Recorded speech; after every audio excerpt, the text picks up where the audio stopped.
So the first one, it says a team of 6 players is to be selected from 10 volleyball players, of whom 8 are boys and 2 are girls. So the first question just says, how many ways can you make the team? Do we have an approach to this? How do I count how many different teams you can make here? Are you thinking like this? Yeah. What goes in there? 6, sorry, 8. Why 8? Yeah, 10. The first one's 10, right? Because there's we can pick from any of the players. So you have 10, and you're picking 6, right? This is 10, choose 6. Do you guys remember this? Yeah. Okay. If this is with the calculator, choose is built into the calculator. NCR, right? You have NCR and NPR. It's permutations and combinations. Combinations is the same as choose, right? So if you have your calculator, you can just do 10 NCR 6, right? If you don't have your calculator, I think the formula for this is in your packet. Do you guys remember it? How do you actually calculate that? 10 factorials on the top. 10 minus 6 factorial, so 4 factorial. And there's 6 factorial down here too. Okay? All right, so if we didn't have a calculator and you had to work this out by hand, you can cancel a bunch of stuff, right? Everything in 6 factorial is also in 10 factorial, but there are things in 10 factorial that are not in 6 factorial, right? Namely 10, 9, 8, and 7. But then you have this 4 factorial, 4, 3, 2, 1, a bunch of those factors are in here. 4 and 2 are both in here, that's the 8. And there's a 3 in here, which we could cancel with one of the 3's from 9. So now we've gotten rid of everything on the bottom, and all we have is 10, 3, and 7. So if you multiply those together, you get 210. So that's how many ways there are to make this team. Okay? There's another way sometimes people think about doing this, which is like the idea of like filling slots. Did you guys ever do this? Where you have like, how many people do we have possible to fill the first slot on the team? 10. But then once you've chosen somebody there, that person's not eligible to be picked here, so how many do we have that could go here? 9, and so on, right? 8 for this one, 7, 6, and 5. Now, you would multiply all these together, right? Because it's saying like for each of the 10 ways there is to fill this slot, you have 9 ways to fill this slot, and then 8 to fill this slot. Does it make sense? We'd be multiplying all that stuff together. But if you multiply all that together, you get something way bigger than 210, right? So this overcounts how many actual ways there are. Do you know what you could do to fix, like how do we adjust that result to end up with this 210?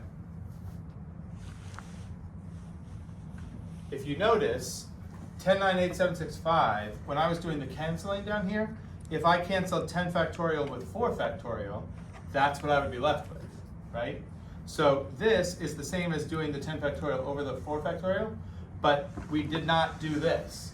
Why are we doing that? What is the reason for having the 6 factorial on the bottom there?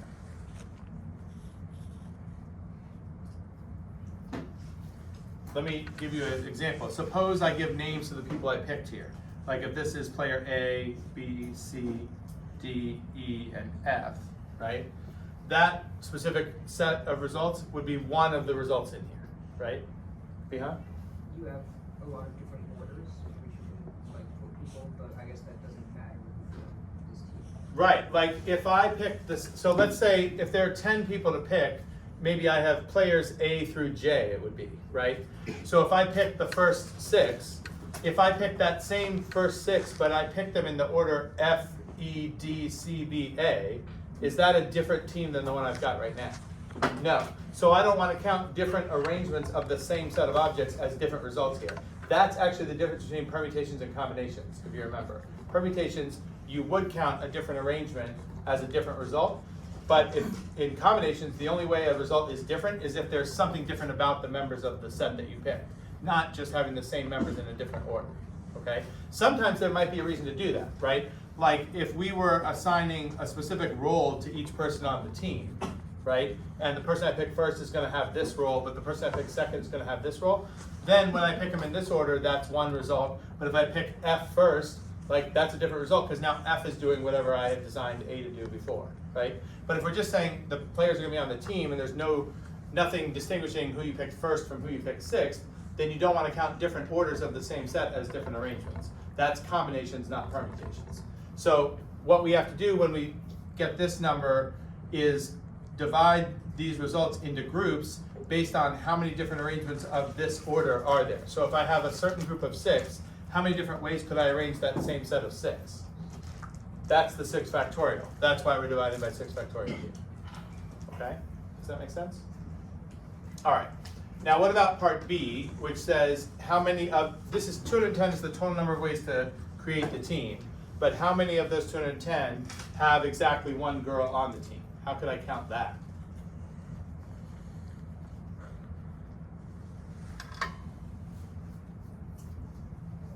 You can kind of do it with this structure. We just can't we can't have all 10 available to us at once because we want to make different selections based on the boys and the girls in this case, right? So can you see how you would modify 10 choose 6, Francis? Did you do 9 choose 5? Okay, tell me how you're getting, like why are you doing the 9 choose 5? Why'd you take 1 out? Because that's the girl. You just assume they take a spot. Okay. Already. Okay, so that's the idea. We want to pick the girl first and then pick the other 5. The problem is we have to make sure that the girl, we pick a girl first. So how many choices do I have for that girl? I only have 2, and I have to pick 1 of those 2. That will give me the girl, right? But then the other 5, it's not going to be 9 choose 5, because I have to be sure that the other 5 I pick are all boys, and how many boys do I have to select from? 8. So it would be 8 choose 5, right? And I'm going to multiply these together because it's like for each of the 2 ways I have to pick the girl, I have 8 choose 5 ways to pick the boys. So I want to pick 1 girl and I want to pick 5 boys.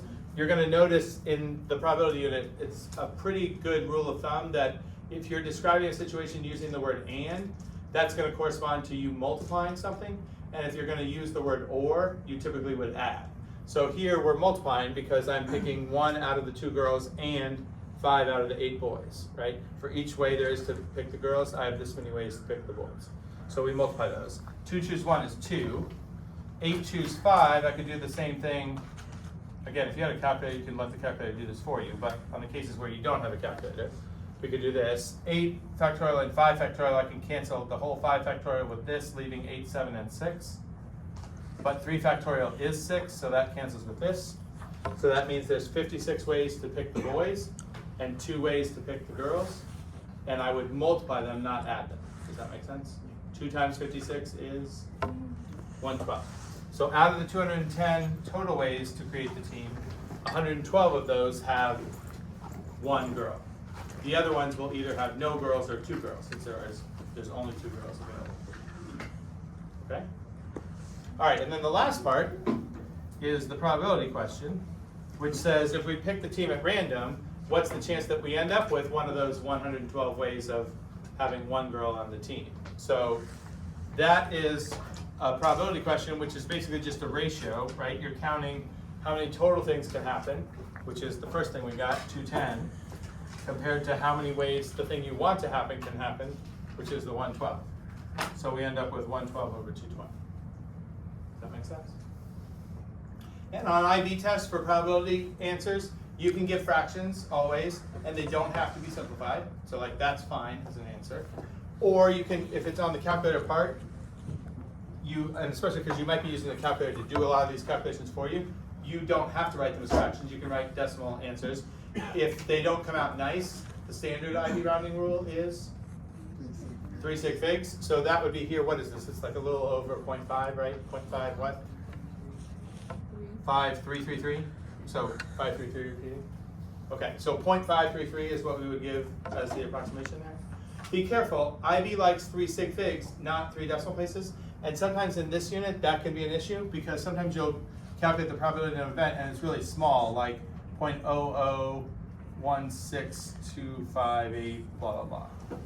Okay, something like that. If you do 3 decimal places, you would give that answer as what? 001 or 002. It rounds to 002, right? But but that's, how many sig figs is 0.002? That's only one sig fig, right? The zeros don't count. So 3 sig figs here, you would say what? 0.00163, okay? That's what they would want you to get, okay? All right, any questions? Okay, so I'm gonna go through some introductory stuff here. I would say most of this stuff that I'm gonna show you, you've probably seen before at some point. But I wanna make sure that everybody's on the same page with like some of the terms we're using, because they're gonna come up a lot as we go through the rest of the probability concepts throughout this year. Okay, so I put 3 terms on this slide.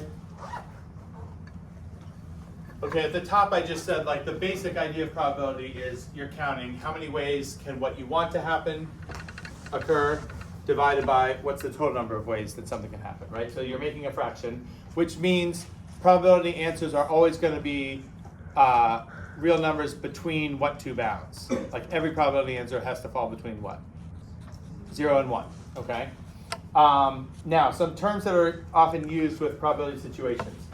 When you're talking about probability, usually you have some kind of random process, meaning something that can end up in one of a number of ways, and there's not like a formula saying like it will end up this way at this time, right? It's like any of these outcomes could be happening. So outcomes are what we refer to as the results in a random process. And so when you're flipping coins, the outcomes could be heads and tails. When you're drawing cards from a deck, each card could be a specific outcome, right? So the outcomes are like, you observe the process happening and the result of the process is the outcome, okay? Sample space is the set of all possible outcomes, okay? And then events are subsets of the sample space that correspond to some number of outcomes, but an event doesn't have to only correspond to one specific outcome.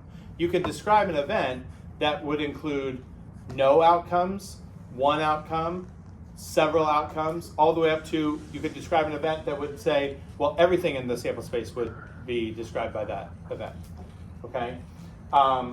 So there's a lot of set theory crossover with probability, right? Sometimes we use a lot of Venn diagrams and things like that. So if you think of like the sample space, usually we have like the universal set, and set theory is like the box. That's like all of your outcomes are in that box. And then events would be subsets, usually like rings inside that box that would enclose some number of outcomes within that. Not necessarily all of them. Sometimes you could describe an event and you would say, well, no outcomes correspond to that event, and the probability of that event happening would be 0. Other times you would say, well, that event includes all the outcomes in the sample space, so the probability of that happening would be 1. Most of the time it's somewhere in between those 2 things. Miha? What is a ring? You said, What's that? you said some of the outcomes are like rings. Like visually, like in a set, right? So you would, like the rings would be like the subsets, not like ring like groups, rings, and fields, but like, so if you have, like here's your sample space, and then you have events like this, right? Oh, But there would be individual outcomes like all through here, Yeah. right? That's what I mean. Okay. What else did I say on here? I think everybody's okay with this notation. This is like function notation for probability, right? You read this as like P of A, that means the probability of event A happening. And that has a numerical value. And the value of probability of A is just how many outcomes correspond to A happening divided by how many outcomes are in the total sample space, right? And that's always going to give you a result somewhere between 0 and 1. If I'm going too fast through any of this, stop me. If you have questions, ask me.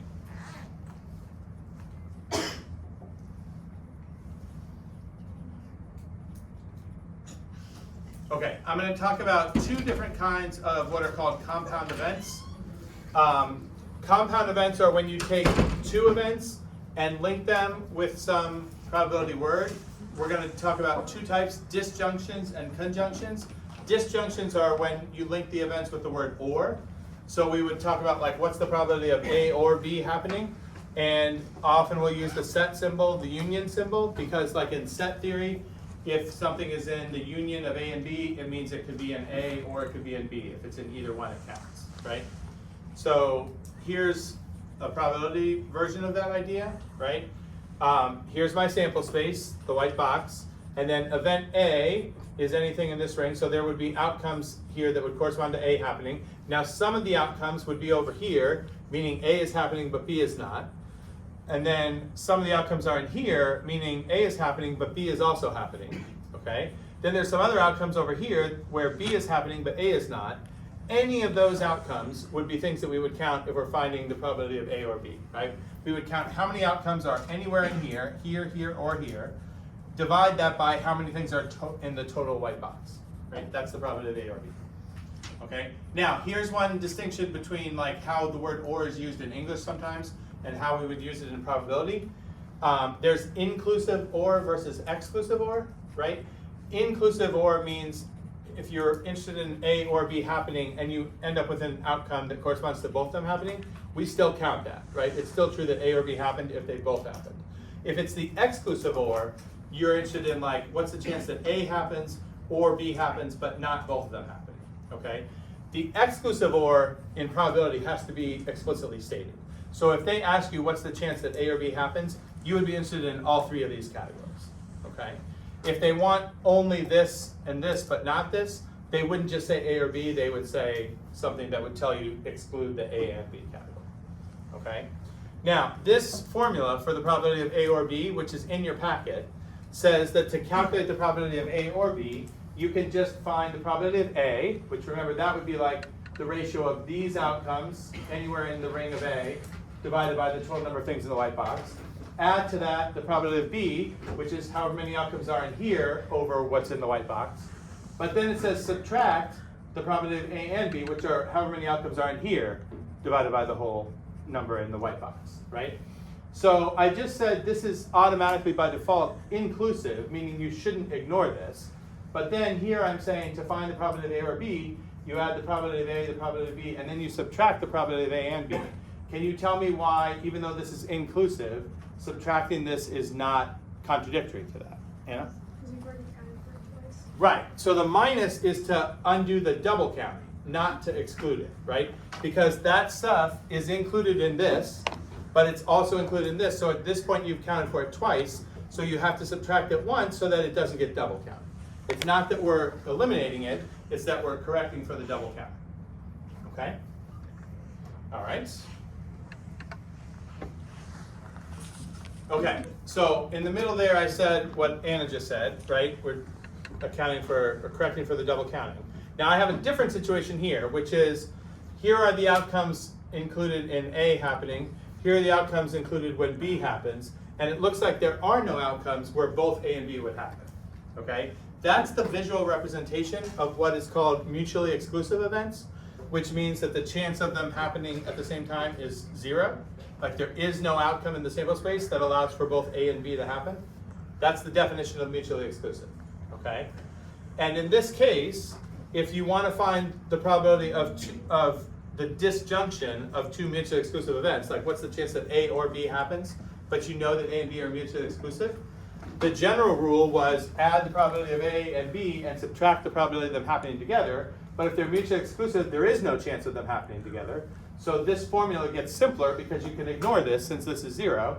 And the probability of A or B is just the probability of A and the probability of B added together. Okay? That only works if the events are mutually exclusive. So you'd have to either be told that directly or have found out something that led you to the conclusion that A and B are mutually exclusive. And then you can say, okay, if I want the probability of one or the other of these happening, I just add the probabilities together. I don't have to make any adjustments. Okay? Do you notice every time we're saying or, there's an element of addition here? That's what I was saying before. When you use the word or, you typically add. When you use the word and, you typically multiply. Okay? Now, mutually exclusive is a description of a pair of events that often gets confused with another description of a pair of events, because you end up talking about these two things a lot of times at around the same time. Do you remember from when you studied this before? What's another term like mutually exclusive that describes a pair of events, but it actually means something different than mutually exclusive does? Independent. Independent events, okay? And when people see this picture, sometimes they think incorrectly that this is the picture of independent events. This is not independent events. When you see two disjoint rings like that, what that's showing is the concept of mutually exclusive, that there's no possibility of them happening together. I am going to explain today what independent events are too, but it's a different idea than this, okay? Mutually exclusive means there's no chance for them to happen together, okay? All right, that's it for disjunctions or statements. Now we'll move to conjunctions, which are and statements, okay? You're often going to see the intersection sign used for and. We just used that in the formula I told you was in the packet, okay? So generally when you want to find the probability of A and B, it means you're trying to find the probability of two events happening together. Okay, now this one is a little messier than the or statement. I gave you two versions of it here. In general, the way to find the probability of two things happening together is you find the probability of one, so let's say find the probability of A, and then you multiply, because we're using and, you typically would multiply, so that's true here. Take the probability of A and multiply it by this probability, which involves B, but you guys remember how to read this B with a vertical bar and then A? It's given, right, it's called conditional probability, anytime you see that bar. Conditional probability actually happens to be like a really important concept in probability that we're gonna deal with in more detail later this week after the test tomorrow, but I wanna make sure you at least remember like what that symbol means and how we're gonna use it here. So the idea of this is that you're finding the probability of B given that A has already happened, okay? Which a lot of times is not the same as just the general probability of B, okay? If we're in a certain situation, I say B has this chance of happening, and then I say, well, A has happened, now what's the chance of B happening? Often because you know A has already happened, that can make B more or less likely to happen than it was before you had that information. So this is conditional probability. And if you want to know what's the chance of two things happening together, you find the probability of one, and you multiply that by the probability of the other, given that the first one already did happen. Now the reason I have two statements here is because this is sort of thinking of it as if A was the thing that happened first, and there's nothing here saying specifically A happens first and then B, or vice versa. So we could figure out the probability of the two things happening together by choosing either one to be the first one that happened. But then whichever one you choose to be the first one, you have to multiply by the probability of the other one, given that the first one did happen. So it's either A times B given A, or it's B times A given B. Okay? Usually, chance of A and chance of B are going to be two different values, and chance of B given A and chance of A given B are also two different values, but the product of these two should equal the product of these two because they both equal the probability of A and B happening together. Does that make sense? Suchi. Is there any time about the case? When what wouldn't be the case? When they're not No, right. A times B given A should always be the same as B times A given B. Yeah. Sometimes it might be easier for you from the given information to use one of these over the other. But it's always going to be true that those products are both forms of A and B. And there can only be one probability of A and B. Also, is there a way to represent It's a little bit trickier. I don't have a Venn diagram to show conditional probability yet. I will talk about, there is a way to represent conditional probability with Venn diagrams, but we're going to do it later, not today. Okay. Okay? Okay, so we said all that. Okay, now here's the other, I was saying like don't confuse mutually exclusive with independent. Here's independent events, okay? I said before, if I tell you that A has already happened, then in a lot of cases that will make B either more or less likely to happen. So B given A can be greater or less than just probability of B. But that doesn't have to be true. There are situations where the probability of B given A is the same as the probability of B, okay? And if you think about what that means, if I tell you that A happened here and ask you what's the chance of B, and it turns out that the answer to that is the same as if I hadn't told you, then what that's saying is that the event of A occurring did not make it any more or less likely that B would happen, and that is the definition of independent events. One event happening doesn't change how likely the other one is to happen, okay? Do you see that that is like the opposite almost of mutually exclusive, okay? Because if I have mutually exclusive events and I tell you one of them, let's say A happened, what's the chance now that B happens? 0, right? The fact that A happened made it impossible for B to happen. So that's like the maximum effect that an event can have on another event. It made the other event impossible to happen, okay? So mutually exclusive events are actually always dependent. They're never independent events. Okay? Independent events are when probability of B given A and the probability of B are the same. Or if I turned around the other way, probability of A given B would be the same as the probability of A. Like telling you that B happened did not change how likely it was for A to happen. Okay, that means independent. And if events are independent, then this formula becomes easier. Because if B given A is the same as B, then right here, instead of writing B given A, I could just write probability of B. And in that case, probability of A and B is just probability of A times probability of B. Okay? So the independent events simplifies the conjunction statement. It makes it easier to calculate probability of A and B in the same way that mutually exclusive simplifies the OR probability, right? And I think that maybe some of that is why people sometimes confuse one description for the other, but they're two totally different things, okay? Mutually exclusive events are always going to be dependent, never independent. All right? Okay, I wanted to spend just one quick minute here talking about the difference between permutations and combinations. That's the counting stuff. I think maybe what we did in the volleyball problem at the beginning clears this kind of thing up for you guys, but I just want to make sure you understand the difference. So permutations, when you have n things and you're going to use r of them, that's the reason for these two numbers, right? N is how many available to you, r is how many you're going to use. So p and r is calculating how many different results can you get if you're going to take r things out of a set of n, and you want to count different orders of the same set as different results. Okay? Usually you hear the term order matters with permutations. Okay? So the formula is n factorial over n minus r factorial. That's like what we did with the filling the slots, right? 10 for the first, 9 for the second, 8 for the third, and so on. You just multiply those together. If we don't divide by that 6 factorial term, we're saying every different result, even if it's the same individual elements, just in a different order, they all count as different results. Okay? And the simplest version of this formula is if you're going to use all of them, if r is equal to n, so you're going to use the whole set, how many ways can you arrange a set of n things? It's n factorial over 0 factorial, but do you remember what 0 factorial is defined to be? 1. So this is not undefined, it's just n factorial.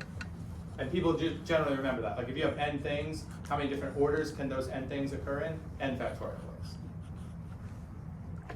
Okay? Combinations is the same idea as this, except now we don't want to count different orders of the same thing as different results. We want the different orders to all count as one result. So we're going to have the same expression here, except we have the extra divided by r factorial. So that's combinations.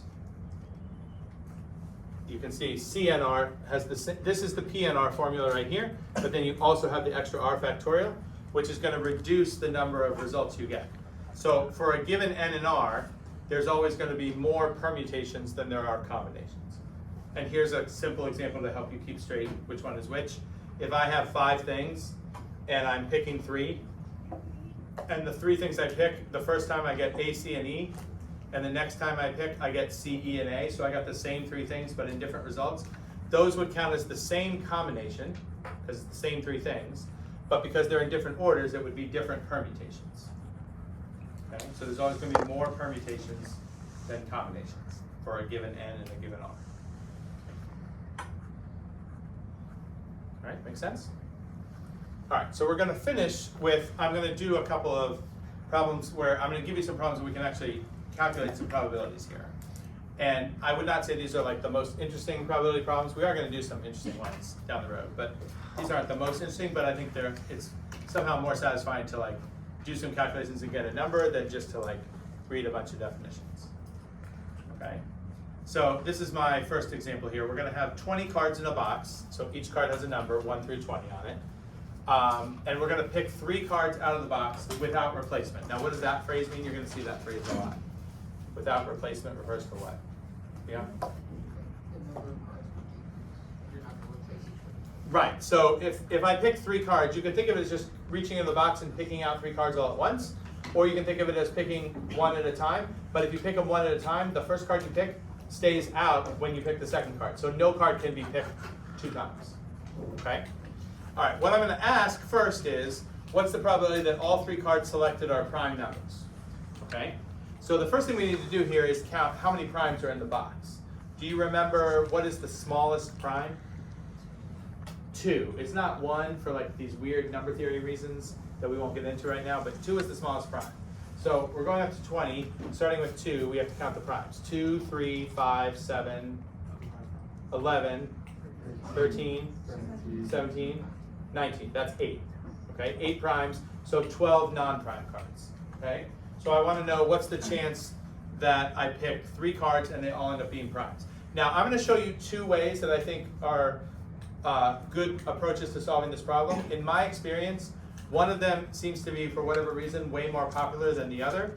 But I'm going to show you both and maybe make a case for the one that I think, in my experience, has been less popular. Maggie? Would you ask us to like know like weird things like which of 20 cards are numbers in like not like anything like weird? No, if they did, they would define it in the problem for you. Yeah, so you don't have to worry about that. I mean, prime is pretty safe, but yeah, they're not gonna, or like people get bogged down with like, some people don't know cards well, like what are the red cards and what are the black cards and how many diamonds, you know, if they were gonna give you something like that, they would give you information on the problem, yeah. Okay, so the first way, this is the way that I, in my experience, and maybe I'm wrong in this group, you guys can tell me if what I'm saying is your experience also.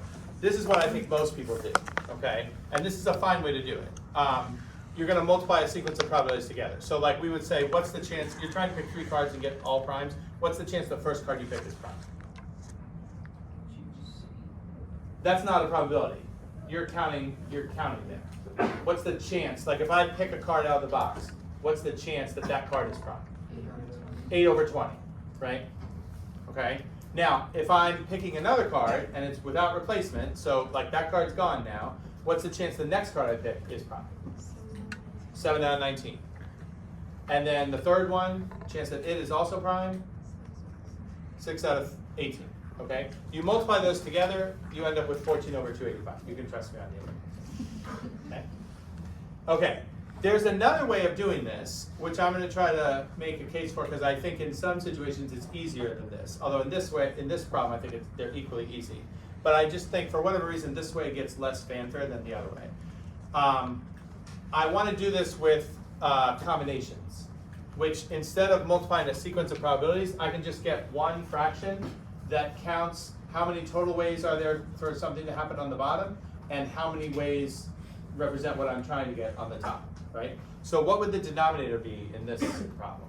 How many total ways can I pick 3 cards with this box? 20, choose 3, right?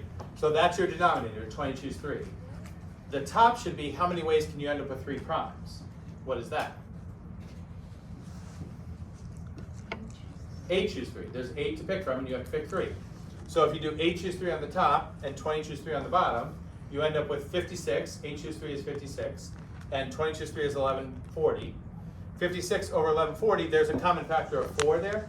So you cancel those 4s and you get the same 14 over 285. Okay, so everything's great. Is that true for you guys? Like, would most of you have done this? Yeah. Would any of you have done this? Okay, so I have an uphill battle if I'm advocating for this. Okay, let me show you a slightly different problem. Okay, same situation.